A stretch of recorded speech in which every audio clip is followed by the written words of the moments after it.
Voordat ons uit die woord van die Here lees, gaan ons saam bid.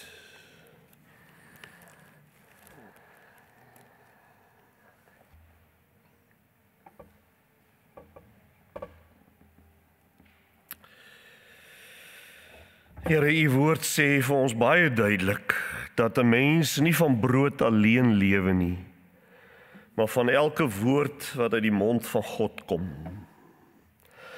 En nou in hierdie oomblik pleit ons, Here, in hierdie diens vir die krag van die Heilige Gees.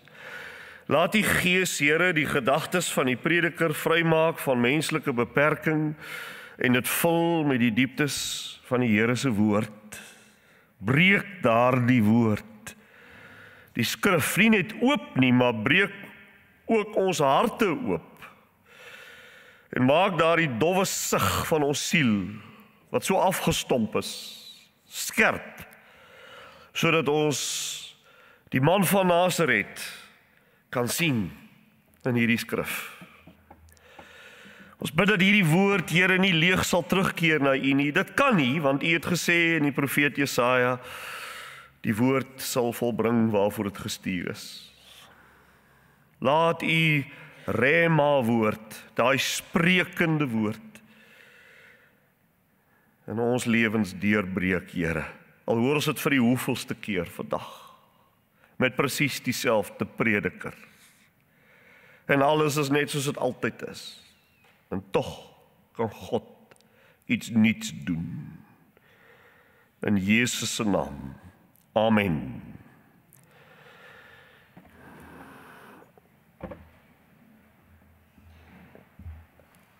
Ons skrif kom dan uit Matteus 8 vanmôre. Ons is besig met 'n reeks uit Matteus, maar ons slaan hoofstukke 4 tot 7 oor, omdat ons dit voorheen al behandel het. Die bergpredikasie.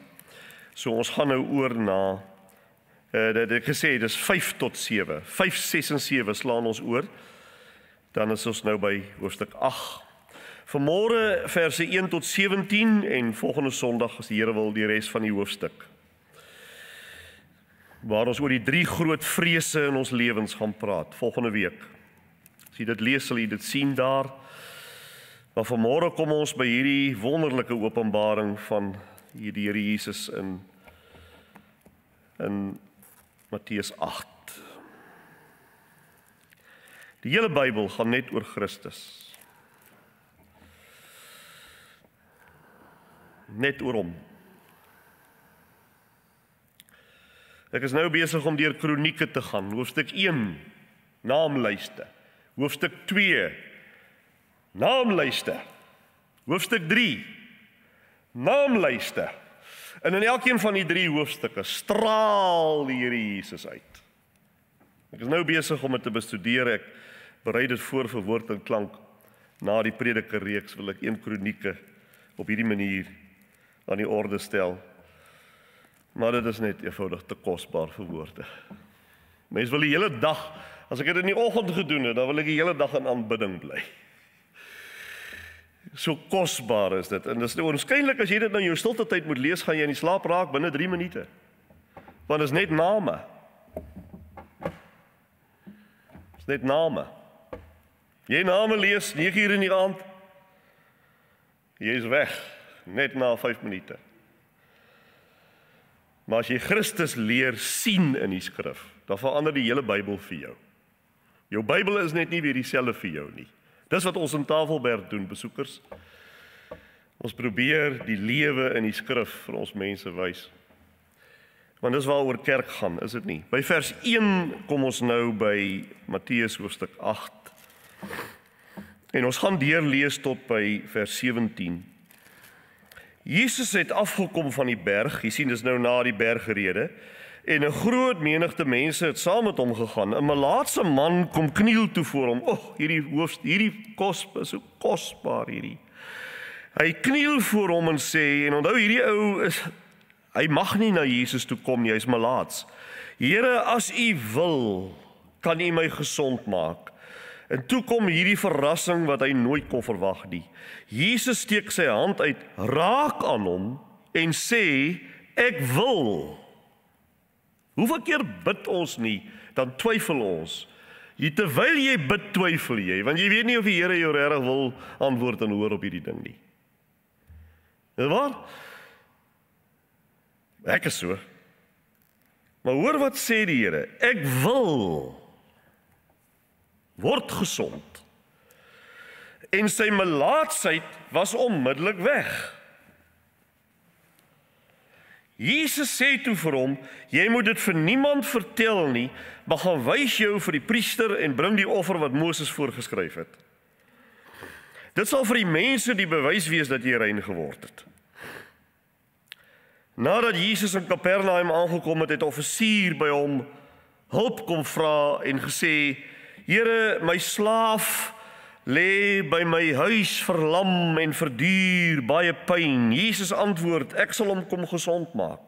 Maar die offisier sê, Here, ek is nie werd dat u onder my dak inkom nie. Sê net 'n woord en my slaaf sal gesond word. Ek is ook maar 'n mens wat onder gesag staan en ek het soldate onder my. Vir die een sê ek, gaan daarheen en hy gaan.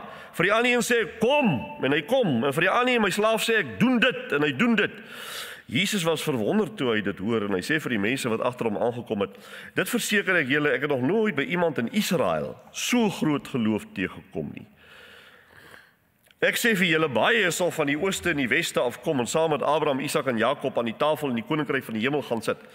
Maar mense vir wie die koninkryk bedoel is, dis die Jode, sal in die diepste duisternis na buite gegooi word, waar hulle sal huil en op hulle tande sal kners.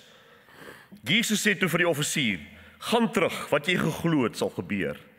En sy slaaf het op daai oomblik gesond geword. Toe Jesus in die huis van Petrus kom, sien hy Petrus se skoonma siek lê met 'n hoë koors. Hy het haar hand gevat en haar koors het haar verlaat en sy het opgestaan en hom bedien. Toe dit aand word, het hulle baie wat in die mag van duiwels was vir hulle gebring en hy het die geeste met 'n woord uitgedryf en vir die siekes en al die siekes gesond gemaak. Soos vervul wat deur die profeet Jesaja gesê is. Hy het ons lyding op hom geneem en ons siektes het hy gedra. Ons lees tot sover, tot saam.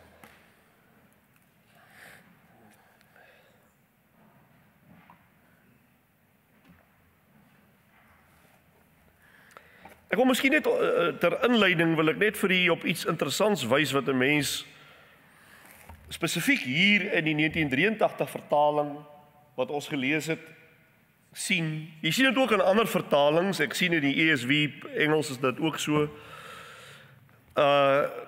As jy kyk by hier van hoofstuk 8 af, as jy kyk van hoofstuk 8 se begin af, jy gaan deur na 9 toe, daar by vers 13 van 9, jy kyk daai blok, dan sal jy sien dat dit word in 8 verskillende insidente ingedeel, waar die Here Jesus elke keer in die sentrum van almal betrokke was. So jy sien byvoorbeeld in hierdie 83 vertaling, daar's blokkie 1, hy's deur die vertaler so ingedeel. Blokkie 1, blokkie 2, dis wat ons nou net gelees het, blokkie 3, ons het tot daar gelees nou, en dan gaan jy aan, dan sê jy daar's 4, daar's 5, daar's 6, dan gaan jy oor na 9 toe, 7 en 8. 8 blokkies. Elkeen met sy eie opskrifie. Maar as jy nou van naderby na die 8 blokkies sal kyk, dan sien jy dat dit dis 8 verskillende insidente wat waarskynlik nie baie met mekaar eintlik in gemeen het nie, maar dat hulle wel amper soos 'n PowerPoint vertoning met 8 skyfies wat jy een na die ander op die bord wys. As jy vinnig een na die ander op die bord wys, dan sien jy maar my aarde, dit gee vir my 'n 8voudige perspektief van wie en wat die man van Nasaret is.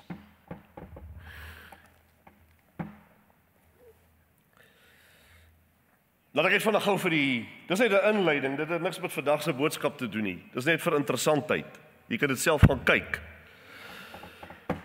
Laat ek net vir die vinnig deurgou deur die 8 skyfies hardloop.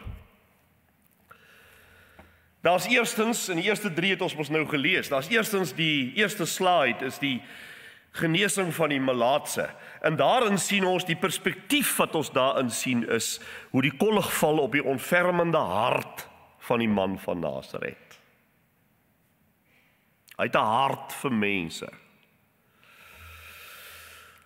Die tweede enetjie is die genesing van die offisier se slaaf. Daarin sien ons die Here Jesus se formidabele gesag. Die derde enetjie is die genesing van Petrus se skoonma. Daarin sien ons Jesus se heerskappy oor lyding met 'n lang y. En dan wat ons nou nie gelees het nie, maar waarby ons sommige volgende week kom is, dan vierdens, hoe Jesus gevolg moet word. En daarin sien ons hoe hy eis kompromieslose disippelskap. Hy eis dit. Jy kan nie 'n disipel wees en kompromieë maak nie. En dan sien ons in die vyfde plek, die vyfde skyfie is die stilmaak van die storm. Daar sien ons natuurlik Jesus se gesag oor die natuur. En dan sesde sien ons die genesing van die besetene van Gadara. Logies, Jesus se gesag oor wat? Demone, die bose. Dan sewende is daar die genesing van die verlamde man. Daar sien ons Jesus se volstrekte vergifnis. En die agste enetjie, dis nou die twee is in hoofstuk 9, sien ons die roeping van Matteus, die tollenaar, en daar sien ons in aansluiting by verlede week se boodskap, sien ons Jesus se effektiewe, onweerstaanbare roeping. Daaroor het ek breedvoerig verlede week gepraat. Jy sien dit weer by Matteus. Hy roep hom net eenvoudig en dan gaan hy en hy los sy alles net so en hy's agter hom aan. Dis 'n effektiewe roeping. Dis net vir interessantheid wat ek dit wil noem. Maar as ons nou vanmôre se 17 verse van hoofstuk 8 gaan, dan sal jy sien, as jy voor hoofstuk 8 gaan kyk, dan sal jy sien, ons het verlede week het ons opgehou lees by die einde van hoofstuk 4. Maar as jy nou gaan kyk, die voorafgaande 5, 6 en 7, jy sal sien hulle vorm een blok. Hoofstukke 5, 6 en 7 is een blok wat ons nie in hierdie reeks bestudeer nie. Dit handel oor die sogenaamde bergpredikasie, waar die meester letterlik op 'n hoogte, hy noem dit nou 'n berg, dis seker nou nie 'n berg soos Tafelberg nie, maar 'n hoogte is, en hy gee letterlik Bybelonderrig. Dis terloops wat met die woord preek bedoel word, beteken om skriflering te gee. Maar as jy daai hoofstukke 5, 6 en 7 in geheel lees, jy moet dit ook as 'n geheel lees, dan sien jy dis eintlik een gebeurtenis. Mense sou sê dit is die koning wat 3 hoofstukke lank oor die lewe in die koninkryk van God praat, goed soos nederigheid, geregtigheid, reinheid van hart, liefde, ons ken dit alles. En dan sê hy amen. En dan klim hy in hoofstuk 8 vers 1, klim hy van die hoogte af en hy gaan stap die alledaagse wêreld van pyn en moeite binne. Melaatses, Romeinse offisiere, koorsleiers, besetenis. Die koning van heerlikheid daal af binne in die dal van ander se lyding en ontbering en die nasleep van die sondeval. U moet dit sien. U moet dit sien. Dis net soos wat Jesus van die hemel afgekom het in Kersfees. Filippense 2, hy wat van ewigheid af God is, dat hy van die hemel afgekom het om self ontledigheid in die gestalte van 'n diensknegt kom aanneem het, om aan mense gelyk te word en verneder te word tot by die dood van die kruis. So kom hy af van die berg, na die koning wat die lering daar op die berg gee, kom die koning afgeloop op 'n afwaartse pad. Die pad van die koninkryk is altyd 'n afwaartse pad. 'n Pad van majesteit na diens.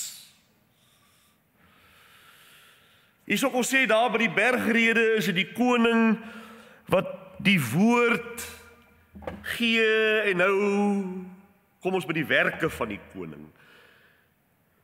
In dade. Jy ontmoet met ander woorde, soos die tema ook vir u wys vanmôre, jy ontmoet hier die dienende koning. Mense wil amper dit met 'n groot respek sê, wat kan aanraak, wat kan spreek, wat kan laste dra. Jy het ooit so 'n koning gesien?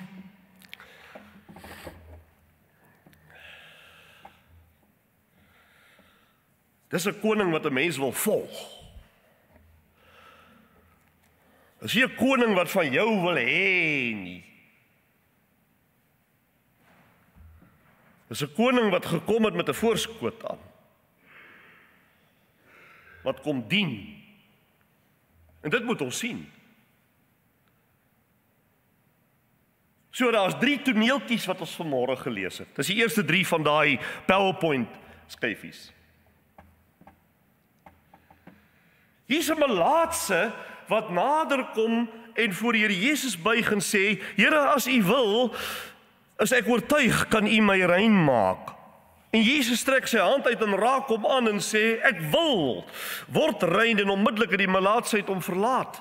Nou, ons moet onthou, vriende, dat, soos wat ek ook gesê het by Johannes die Doper, maar moet ons nou ook onthou, dat die Here Jesus se aardse bediening het nog in die Ou Testamentiese tydvak plaasgevind. Jy moenie omdat jy dit in die Nuwe Testament in die Bybel lees, dink dit is nou al die nuwe verbond nie. Dit is nog steeds Ou Testament tydvak. En in die Ou Testament tydvak het die boek van Levitikus gesê, in Levitikus 13 vers 45 het gesê, nee vir melaatses. Melaatsheid is soos 'n lewende dood. 'n Melaatse was seremonieel onrein en moes buitekant die kamp bly. Oral waar hy gaan, moet hy eers roep, onrein, onrein. Met ander woorde, ek is onrein, bly weg van my af. En niemand mag aan so iemand raak nie. Dis wat Levitikus sê. En hierdie man kom tog nader. Hy glo nie net in Jesus se mag nie. Hy sê, u kan, maar hy onderwerp hom aan Jesus se wil. Hy sê, as u wil. Verneder julle voor die Here en hy sal julle oplig, sê Jakobus 4. 'n nederige oorgawe hierdie wat vir ons wys wat ware geloof is. Dis nie iets om eise te stel aan die, dis nie om eise te stel nie, maar dis om te wag op die soewereine wil van die Here God. En Jesus het nie nodig om hom aan te raak nie. Jesus kon hiervan af soontoe van hom bly staan het en net gesê het, net 'n woord gespreek het oor 'n afstand. Hy het nie nodig aan hom om hom te raak nie. Maar hy raak hom aan. Wat Levitikus sê, nie mog nie. Maar my aarde, daar gebeur iets wat die Jode nie gedink het kan gebeur nie. Die Jode het gedink dat as jy aan die melaatse raak, dan gaan die melaatsheid opspring na jou toe. Maar hierdie besmetting kom nie oor na Jesus toe nie. Maar van Jesus gaan daar reiniging uit na hom toe. Net die teenoorgestelde. Dis asof reinheid nou aansteeklik geword het. En nie melaatsheid nie. Teenoorgestelde wat die Jode gedink het. Soos Thomas Watson, die ou Puriteinse skrywer gesê het, Christus se genade is soos 'n fontein. Jy hoef nie skoon te wees om daarin te gaan bad nie. Jy word skoon deur daarin te bad.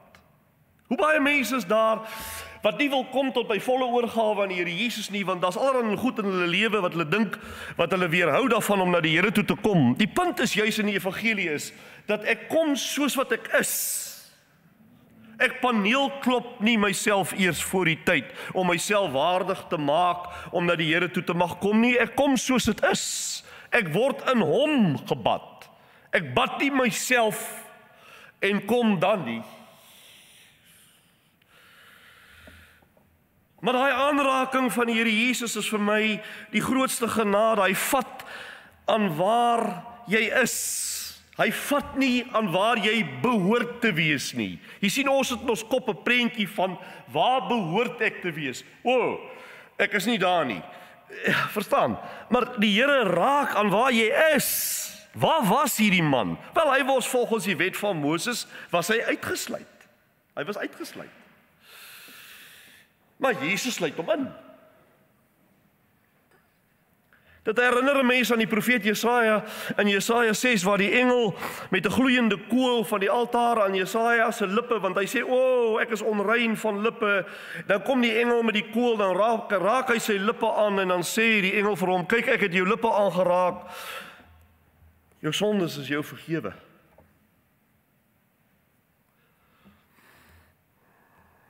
God se genade wag nie op my waardigheid nie.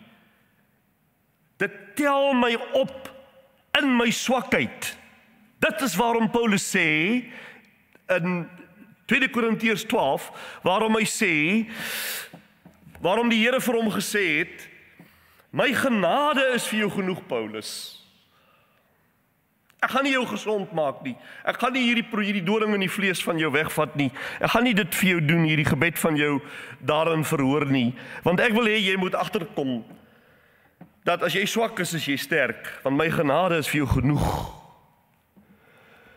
Dit is heeltemal moontlik dat iemand hier in hierdie vertrek of iemand wat na hierdie uitsending kyk of luister, dis heeltemal moontlik. Dis baie moontlik dat iemand hier onaanraakbaar voel. O, ek is te sondig. Ek is te skaam. Ek is te ver. Ek is te seer.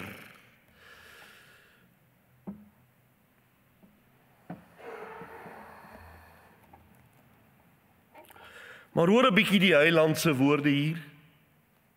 Ek wil word rein.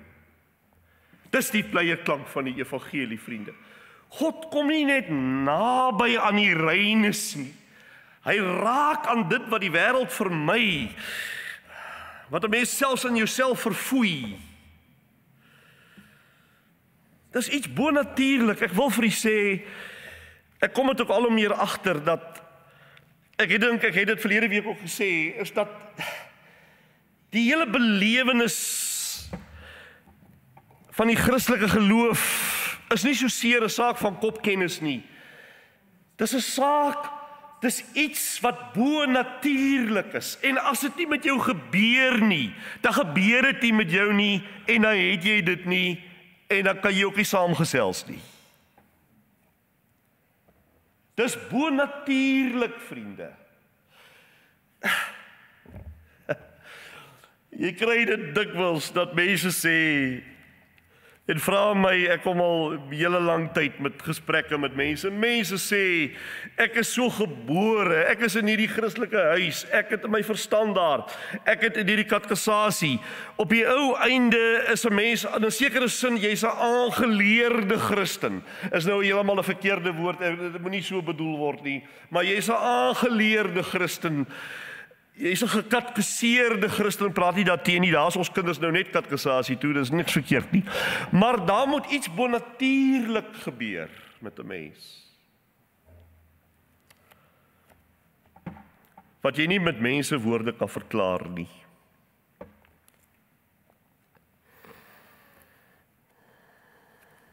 Ons het verlede week eintlik ook daaroor gepraat, dink ek. En dit is dat die Here jou kom aanraak.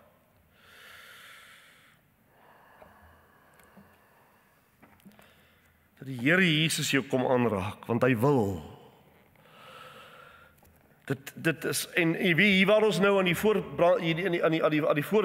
die voorkant staan van Advent, van die hele Adventstyd, waar ons dink aan die vleeswording van die Here Jesus, dat die Here Jesus vlees geword het, 'n mens geword het, dan dit is asof hierdie waarheid wat ons vanmôre hier kyk, dit bring eintlik vir jou 'n dieper waardering vir die vleeswording van Christus, dat hy, jy weet, dat dink net daaraan, vriende, dat God bereid was om letterlik in ons vuilheid in te tree. Dink daaraan. Ek weet 'n mens kan nie daaraan dink nie, want jy kan nie jou kop slaan toe. Maar dit is wat dit is. God was bereid om in Christus Jesus letterlik in my vuilheid. Hy word nie daardeur self vuil nie, maar bereid om in my vuilheid in te tree, om my te help. Wat is Kersfees anders? Die vleeswording van die Here Jesus. Miskien is ek verkeerd. Die ouderlinge moet my help. Hulle moet toesig hou oor die leer en lewe van die leraar. So hulle moet my sê of ek verkeerd is. Ek mag dalk verkeerd wees.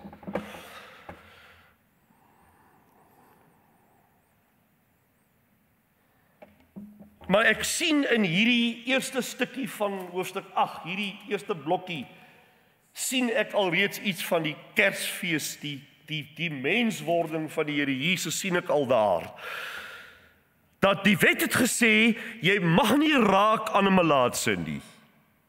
Maar die Here Jesus kom deurbreek daai grens. En hy tree in hierdie man se vuilheid in. Maar dit spring nie na hom toe nie. Wat hy het, spring na hom toe. Verstaan nie waarom ek sê dat die Christelike geloof iets bonatuurlik is.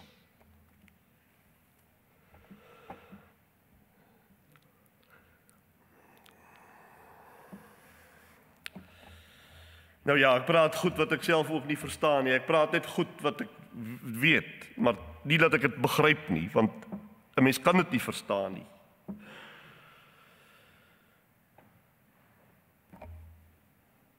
En dan in die tweede plek, kortliks, ek haas my, dan gaan ek net vinnig hierdeur. In die tweede plek, by die tweede toneel, sien 'n mens 'n bykomende element tot die man van Nasaret. Jy sien die gesag wat hierdie man beskik. Ja, dit is vir my mooi hierdie. Ek wens ek kan tot vanaand praat. Dit is so mooi hierdie. Jy weet hierdie owerste, wat ons nou soms sal sê, weermagoffisier. Hy's nie 'n Jood nie. Hy behoort nie tot die verbondsvolk nie. Hy's 'n onbesnedene. Hulle mag ook nie naby 'n mens kom as jy 'n Jood is nie. Ek grol tot in my diepste toon, sal die Jood sê. Maar hierdie man kom, en dis 'n Joodse man, Christus. En hy sê, Here, spreek net 'n woord, en my dienaar, by sy slaaf was siek, my dienaar sal gesond word. Hy was 'n Romeinse, dis 'n verskriklike ding. Hy was 'n Romeins, en die Romeine het nog oor die Jode regeer ook. Hy was 'n Romeinse offisier. Maar hy vra nie vir 'n teken nie, hy sê net 'n woord, Here Jesus. En Jesus hoor dit en hy verwonder hom oor hierdie man. Hy sê, ek het so geloof nog nooit in hele Israel gesien nie. Hy verstaan wat gesag is. Hoekom verstaan hy wat gesag is? Want hy's so 'n offisier. Hy sê ek is self onder gesag. Met ander woorde, ek het range bo my en ek het ouens onder my, ek het soldate onder my en ek sê vir hulle, "Yes, gaan." En hy hou gaan. Nou glo hy dat die Here Jesus, verstaan nie wat sien hy in Jesus? Hy sien hier, hy weet nie presies wat is die Messias en al daai goed nie, maar hy sien in Jesus iemand wat oor hierdie gesag het, selfs oor 'n ding soos 'n siekte en nie syne nie, sy slaafsin. Hy sê as Jesus nou ook net soos 'n offisier net kan sê, "Gaan." Dan is hy seker daarvan dan gaan hy siekte pad gee.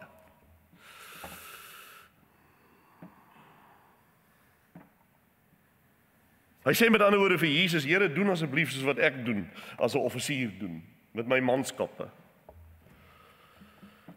Hierdie onbesnede heidense begrip, as jy dit vergelyk met die onkunde van die verbondsvolk, is vreeslik. Hy het 'n begrip, sien jy weer eens die bonatuurlike, want waar kom hy daaraan? Vriende, geloof hang nie af van 'n mens se etnisiteit of jou status nie, maar van 'n bereidwilligheid om onder die Here Jesus se goddelike gesag in te buig. Dis presies wat hy hier doen. Spreuke 3 sê, moenie op jou eie verstand in goeders vertrou nie, maar vertrou op die Here met jou hele hart, want hy gaan jou paaie vir jou gelyk maak. Hierdie man sê dit so, hy sê, spreek net 'n woord.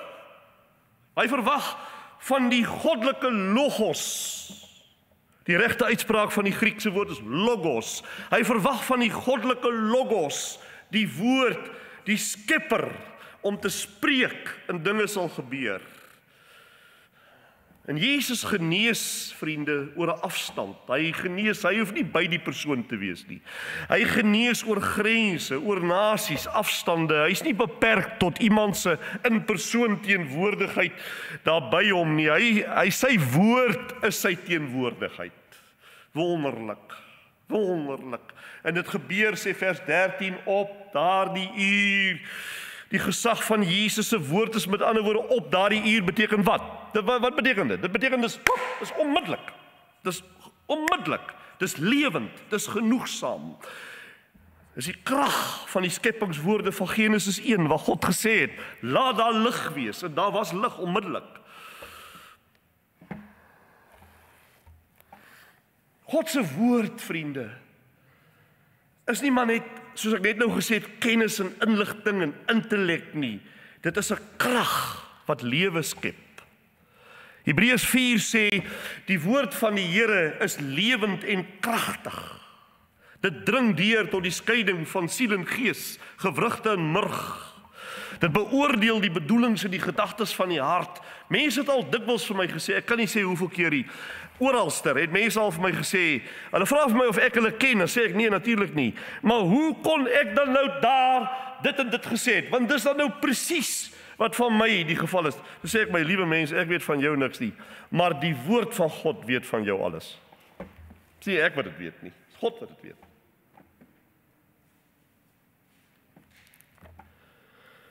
Jesus sê, Jesus is so verwonderd oor hierdie man. Dit is hy is so verwonderd dat hy sê, hy kyk ver in die toekoms en dan sê hy, ek wil net vir jou sê, eendag in die koninkryk met die volëinding gaan mense van die ooste en die weste afkom. Met ander woorde, nie Joodse nasies gaan kom en saam met Abraham, Isak en Jakob aan die tafel sit. Met ander woorde, Abraham, Isak en Jakob tussen hakies lewe nog. Hulle is nie dood nie. Hulle gaan by die fees van die koninkryk van die hemel kom aansit. Maar die kinders van die koninkryk, met ander woorde die verbondsvolk, die Jode, sal uitgedrywe word in die buitenste duisternis waar daar geween en 'n geknars van tande sal wees. Met ander woorde, hy sê dus, ek sien by hierdie man, dis nou van die ooste en weste, ek sien by hierdie man, sien ek 'n vertroue in my, wat ek nie by die verbondsvolk vind nie.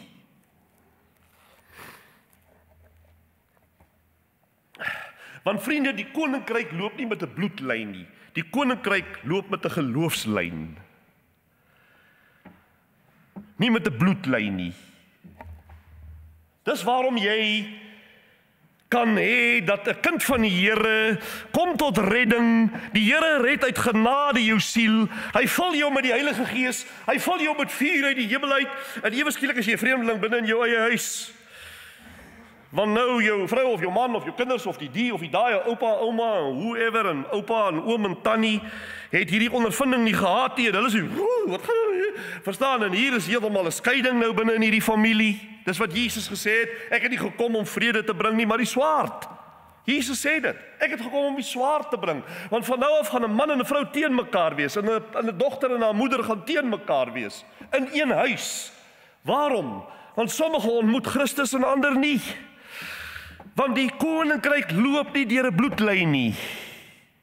En dan vind jy ander mense buite jou bloedfamilie, wat kinders van die Here is, dan voel jy 'n nader verhouding met hulle as met jou eie bloedmense. Verstaan, Tafelberg, verstaan, wie verstaan nie? Nou kan ek ook nie Frans praat of iets wat u verstaan nie. Dit loop nie volgens 'n bloedlyn nie, my vriend. Hierdie man was nie 'n Jood nie. Maar hy openbaar 'n vertroue in die gesag van Christus wat die Jode nie gehad het nie.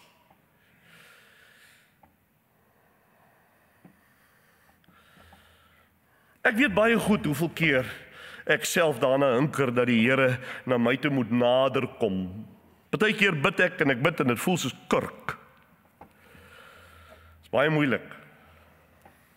Dit is baie moeilik om te bid en te bid en te bid en dit alles voel soos kurk. En alles gaan net hier in die plafon in. En jy weet nie eers of die Here by jou is nie. En om dan aan te hou bid, dan is dit maklik om net op te staan en te sê, laat ek gaan koffie drink. Maar dan moet 'n mens aanhou. Jy moet aanhou. Ek het al baie keer gewens dat die Here kan ook nader aan my kom, maar dan sê die Here in sy woord vir my, in Romeine 10 vers 8, sê hy, my woord is naby aan jou, in jou mond en in jou hart. Daar's niks nodig om nader te kom nie, my vriend. Wanneer jy die skrifte lees, dan praat die koning nog altyd. En sê hy, laat dit vir jou wees soos wat jy geglo het. Soos hy vir die man sê, laat dit vir jou wees soos wat jy geglo het. Vertrou op die woord van die koning, want sy bevel bring lewe, sy gesag bring lewe. Vriende, en dit bou 'n mens, want daai woord is 'n onverganklike saad, sê Petrus.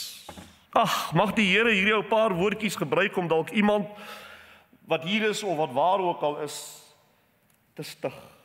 Dis maar al wat ek kan bid. Derdens, ek het gesê ek haas my, ek moet dit doen.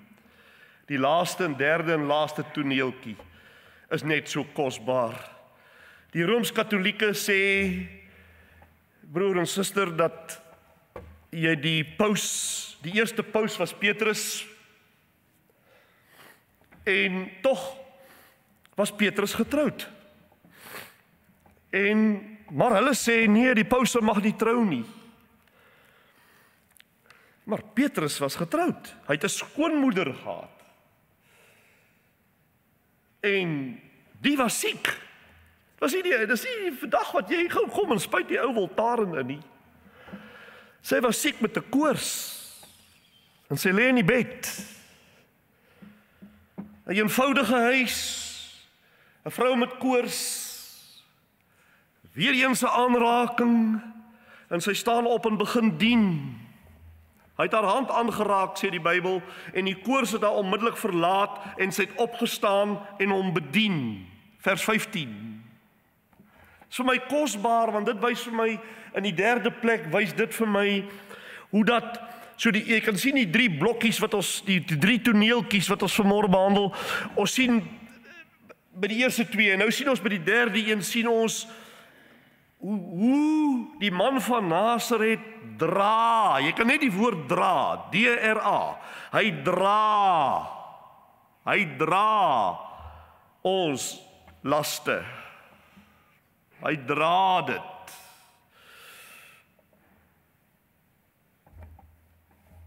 Dis nie ek wat dit sê nie, dis Matteus wat dit sê. Want Matteus vat hierdie gebeurtenis, dan maak hy dit van toepassing op Jesaja 53 wat gesê het dat die Messias gaan ons lyding dra. En dit maak nie net gesond nie. Dit maak jou ook diensbaar. Wanneer Jesus jou aanraak, dan verander jou hande in sy hande. Soos wat die Here Jesus self sê in Matteus 20, hy sê, soos die Seun van die mens nie gekom het om bedien te word nie, maar om te dien en sy lewe te gee as 'n losprys. Dit het Christus self gedoen. So vir my is die belangrike net kortliks in hierdie derde blokkie is net die feit dat die aanraking van die Here in my lewe veroorsaak dat ek diensbaar word. In hierdie geval het hierdie vrou niks gebid nie, maar sy het diensbaar geword. En toe dit aand word, bring almal hulle mense wat demonies besete is en siek is. En hy genees baie, nie letterlik almal nie, baie wat met duiwels besete was. En lydendes het hy aangeraak. Hier begin die kruis van Golgotha al klaar so sy skadu al werp.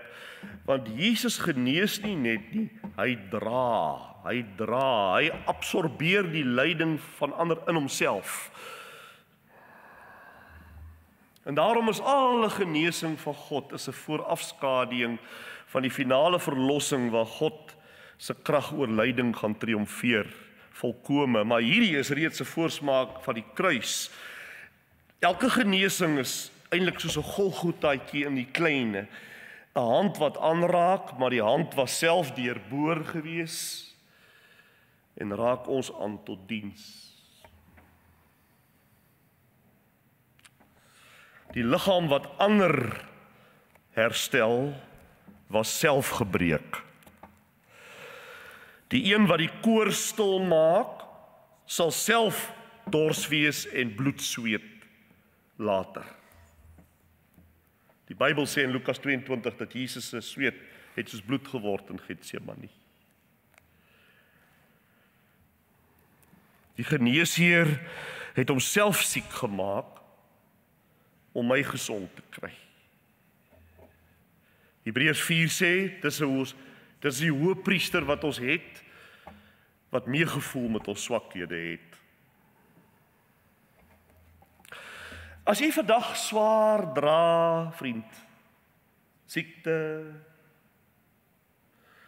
skuld, hartseer, probleme,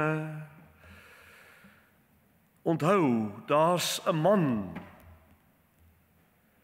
wat iets gedra het. 1 Petrus 2:24 gaan verder, hy sê, hy het dit in sy eie liggaam op die hout gedra, sodat ek nou deur sy wonde genees is. Dis waarom 'n kind van die Here altyd kan sê, Here, deur u wonde is ek vry. Dis 'n troos hierdie, kan jy sien wat hoop bou. So, om op te som. Hier's 3 toneeltjies. Hier's 3 openbarings van die man van Nasaret. Hy raak aan, hy spreek, hy dra. Sal almal dit onthou? Hy raak aan, dis die melaatse, hy spreek, dis die offisier se slaaf, hy dra, dit is die koors.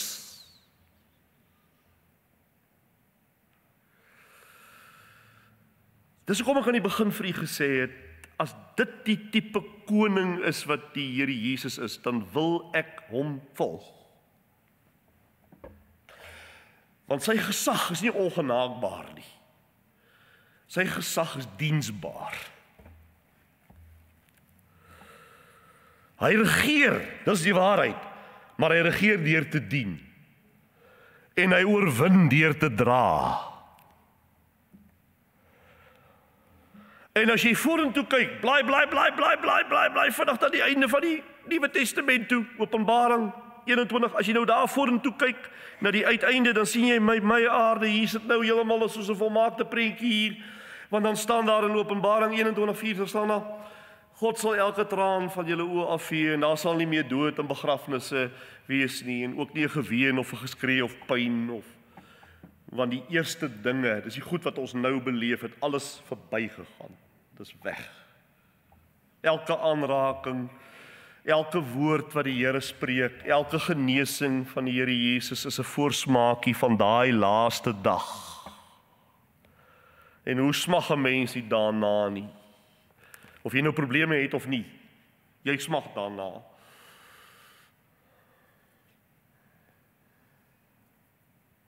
Die melaatse het gebid, die offisier het ook gebid, maar Petrus se skoonmoeder het net gaan dien. Het jy dit gesien? Die melaatse bid, hy sê, Here, as u wil, ensovoorts. Die offisier bid ook, hy sê, Here, spreek net 'n woord. Maar Petrus se skoonmoeder praat niks. Sy begin net dien. En daarin sien ek die 3 pilare van ware geloofsekerheid. Die pilare van 1, dis in daai 3 gebede, ek sien die 1 oorgawe, en dan sien ek vertroue, en dan sien ek wat? Diens. Sien jy dit? Die melaatse is oorgawe, die offisier is vertroue en die Petrus se skoonma is diens. Richard Sips was ook 'n Puritein en hy het gesê, daar's meer genade in Christus as wat daar sonde in jou is. En dis vir my die boodskap van Matteus 8 se eerste stukkie. Dis so wonderlik. Kan nie verstaan, ek kan net aanhou, maar jy gaan later sê ek is honger of ek kry warm of ek moet 'n draai loop. So ek kan nie aanhou nie, ek moet stop nou. Maar jy sien, die koning daal af. Hy kom nou van die berg af, né? Die koning daal af. Hy spreek en hy dra. Want hy is die wat? Die dienende koning. As jy vandag in die melaatsheid van die skuld lewe, hoor die Here Jesus sê, ek wil. As jy voel soos wat ek baie keer voel, of hy ver is, hoor die offisier se stem, spreek net 'n woord, Here, jy kan maar ver wees, dis okay. Spreek net 'n woord, afstand maak nie saak nie. Net 'n woord, sal. Of as hy vir jou aangeraak het alreeds, staan op en dien. Kom uit die gemaksone uit. Dien. Dit is moeilik om uit jou gemaksone uit te kom. Dien. Want die koning wat van die berg afgekom het uiteindelik weer na die kruis toe gegaan. So en so en so. Hy's weer na die kruis toe uiteindelik, né? En daar het hy ons pyn en sonde en siektes gedra. Daar's genesing in sy vleuels, sê Maleagi. Kom dan na hom toe. Almal wat moeg en oorlaai is. Want hy's nog steeds die dienende koning. Hoor wat beloof hy? Hy sê, Matteus 11, dis sy belofte, hy sê, kom na my toe, almal wat moeg en oorlaai is. En hy sê, en ek sal vir julle rus gee. Ek sal vir julle rus gee. Kan ons net kortliks saam bid en die Here dank en loof en prys vir sy wonderlike openbaring en sy woord.